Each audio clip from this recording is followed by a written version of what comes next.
प्रेरणास्पद कथाएं YouTube channel पर मैं धनंजय जैन आप सभी का हार्दिक अभिवादन करता हूँ।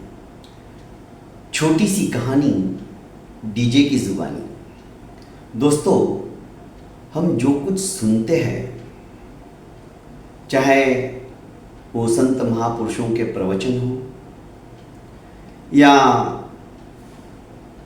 किताबों के अंदर जो कुछ ज्ञान अंतर्निहित किया गया है, उसका विश्लेषण किया गया है, सार रूप हमें बताया जाता है, अर्थ और टीका के माध्यम से हम पढ़ लेते हैं, चिंतन भी करते हैं, मंथन भी करते हैं, पर यदि उसे आचरण में हम नहीं लाते हैं तो सब कुछ व्यर्थ है। क्योंकि तत्वार्थ सूत्र के अंदर कहा गया है, ज्ञान क्रियाभ्याम मोक्ष। ज्ञान और क्रिया के द्वारा, आचरण के द्वारा ही मोक्ष की प्राप्ति होती है। जैसे नाव चलाने के लिए दो चाकू होते हैं, दोनों चाकुओं से पानी को पीछे ढकेला जाता है। सिर्फ यदि हमने एक चाकू चलाना चाहा या एक चाकू चलाने की कोशिश की तो नाव गोल गोल गोल गोल घूमने लग जाएगी, मझधार में ही घूमती रहेगी। इधर का चाकू छोड़ दिया और इधर का चाकू लिया और घुमाने लग गए तो नाव उल्टी दिशा में, विपरीत दिशा में घूमने लग जाएगी। पर दोनों चाकुओं को पीछे की ओर पानी धकेलते हुए हम चाकुओं को चलाएंगे तो नाव आगे की ओर बढ़ेगी। बस यही बात है।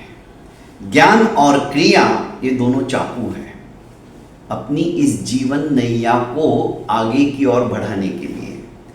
पक्षी अपने दोनों पंखों के सहारे ही अनंत आकाश में उड़ान मारता है, एक पंख से कुछ नहीं होगा। ऐसे ही एक भक्त के मन में आया कि मैं अपने गुरु का प्रवचन अपने गांव में रखूं। पहुंचे हुए महात्मा थे और उस भक्त ने विनंती की तो उसके गुरुदेव खुश हो गए और कहा कि अच्छी बात है, काफी लोगों को इसका फायदा होगा।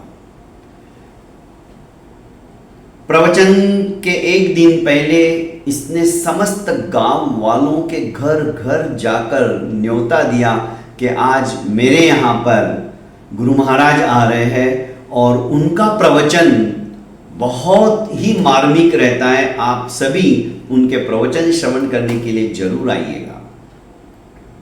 निर्धारित समय पर प्रवचन शुरू हो गया, पर जिस भक्त ने इस प्रवचन का आयोजन किया था वो ही गायब था।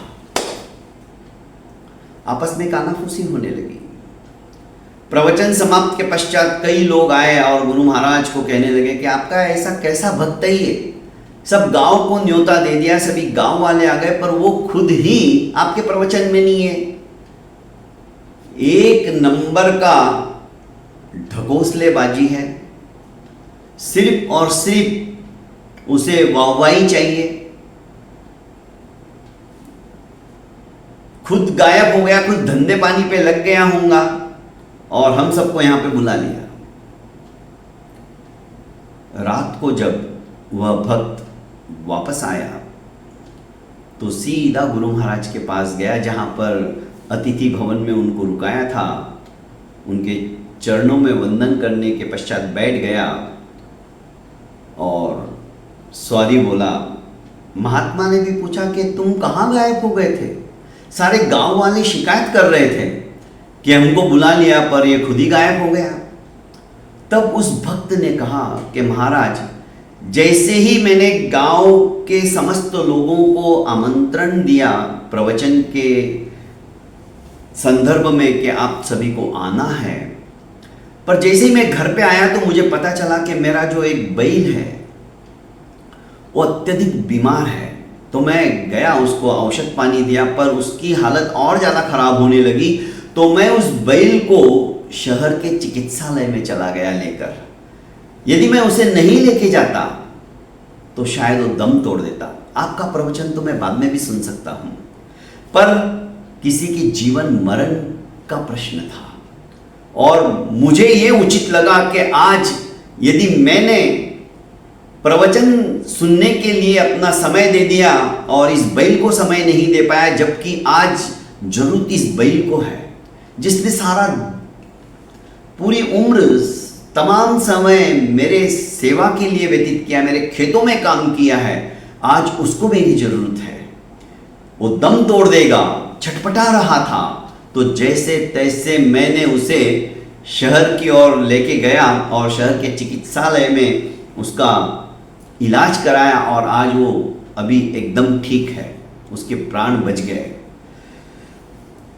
क्या मैंने गलती की गुरुदेव? गुरुदेव उसके प्रसन्न हुए। अरे मेरे प्रवचनों का सार ही यही है कि पहले जो काम आवश्यक है उसे कीजिए, बाकी के काम तो होते रहेंगे। तो दोस्तों, कर्मण्येवाधिकारस्तु मा फलेषु कदाचन, गीता में भी यही कहा, तुम कर्म किए जाओ, वो कर्म तुम्हारे अच्छे होने चाहिए। यदि आपके कर्म अच्छे हुए ना, सच्चे हुए ना, तो दोस्तों जिंदगी भी सुखद हो जाती है।